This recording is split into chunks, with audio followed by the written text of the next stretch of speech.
کامیاب ہو گئے ہیں، یہ قانون نافذ کریں گے تو لوگ کیا کہیں گے؟ تم لوگوں کو روشن خیال سمجھتے ہو۔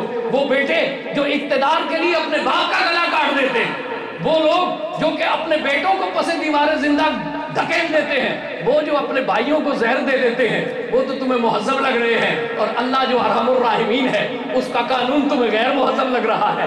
اللہ جو رحمان اور رحیم ہے، اللہ جو ماں سے بھی 70 گنا زیادہ اپنی مخلوق پر شفیق ہے، اس اللہ کے قانون کو تم کہو کہ یہ تو ظلم ہے، اور تمہارے قانون بڑے شائستہ ہیں۔ تمہاری تاریخ کیا ہے؟ اسکندر و چنگیز کے ہاتھوں سے جہاں میں 100 بار ہوئی حضرت انسان کی کبا چاک۔ وہ انسان جو دوسرے انسانوں کی کبائیں چاک کرتا ہے، وہ تو خود رحم دلی کا سمبل بن جائے، اور اللہ جو ارحم الراحمین ہے اس کے قانون کی حکمتیں تمہیں ظلم نظر آئیں اور مہذب دنیا کے تقاضوں کے خلاف نظر آئیں، یہ سوچنے کی بات ہے۔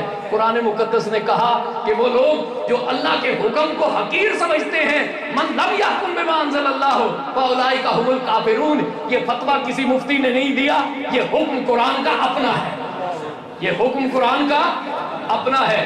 اب ایک ایسا شخص جو اللہ اور رسول کی اطاعت کے مقابلے میں اپنی اطاعت کا نعرہ بلند کرے، ایک ایسا شخص جو کہ شریعت کے معاملات کو حقیر سمجھے اور کھلم کھلا ان کا مذاق اڑائے، اگر وہ اسلام میں پہلی دفعہ برسر اقتدار آ گیا تو کیا تاریخ نے دیکھنا نہیں تھا کہ حسین کا فیصلہ کیا ہے؟ حسین کا فتویٰ کیا ہے؟ رب کعبہ و بطحا کی قسم، حسین بیعت کے لیے ہاتھ بڑھاتے تو حق کی روایت 60 ہجری میں ختم ہو چکی ہے۔ پھر کس کو حق تھا کہ وہ حق کی آواز بلند کرے؟ شہزادہ رسول حق سے اگر نہ حق سے سازگاری کر لے تو پھر حق کس کو تھا کہ وہ آواز صداقت بلند کرے؟ یہ اوروں کا ہے پیام اور میرا پیام اور ہے۔ عشق کے درد مند کا طرز کلام اور ہے، عشق کے درد مند کا طرز کلام اور ہوا کرتا ہے۔ ایک راستہ رخصت کا راستہ ہے، وہ کمزوروں کا راستہ ہے، وہ بزدلوں کا راستہ بھی ہو سکتا ہے، وہ کسی مصلحت کیش کا راستہ ہے، ایک راستہ عظیمت کا راستہ ہے۔ دونوں ہی راستے اختیار کیے جا سکتے ہیں۔ ذرا ایمان اور آگہی سے کہو کہ حسین کا راستہ رخصت کا ہونا چاہیے کہ عظیمت کا ہونا چاہیے؟ حسین کا راستہ عظیمت کا راستہ ہے۔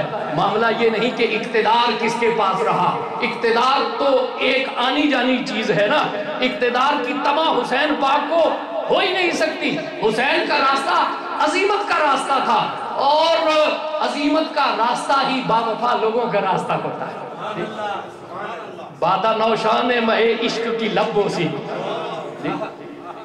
بادہ نوشان مہے عشق کی لب بوسی کو بلبلے اٹھتے ہیں کوثر سے امیدوں کی طرح، اور سرفروشی کی تمنا میں وہ لطف آتا ہے، باوفا تیغوں کو تکتے ہیں ندیدوں کی طرح۔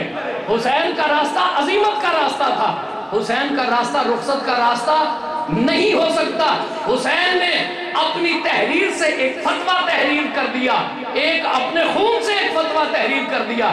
ریت پہ لکھی ہوئی تحریریں پائیدار نہیں ہوتی، انہیں پانی کا ایک ریلا بہا کر لے جاتا ہے، ہوا کا ایک جھونکا انہیں مٹا دیتا ہے، لیکن کربلا کی ریت پر حسین نے اپنے لہو سے جو تحریر لکھ دی ہے، صدیوں کی گرد بھی اس تحریر کو مٹا نہیں سکی اور مٹا سکے گی بھی نہیں۔ مٹ گئی قافلہ یہ جور کی تاریخ رئیس، قبل تاریخ کے گمنام عقیدوں کی طرح۔ وما علینا الا البلاغ۔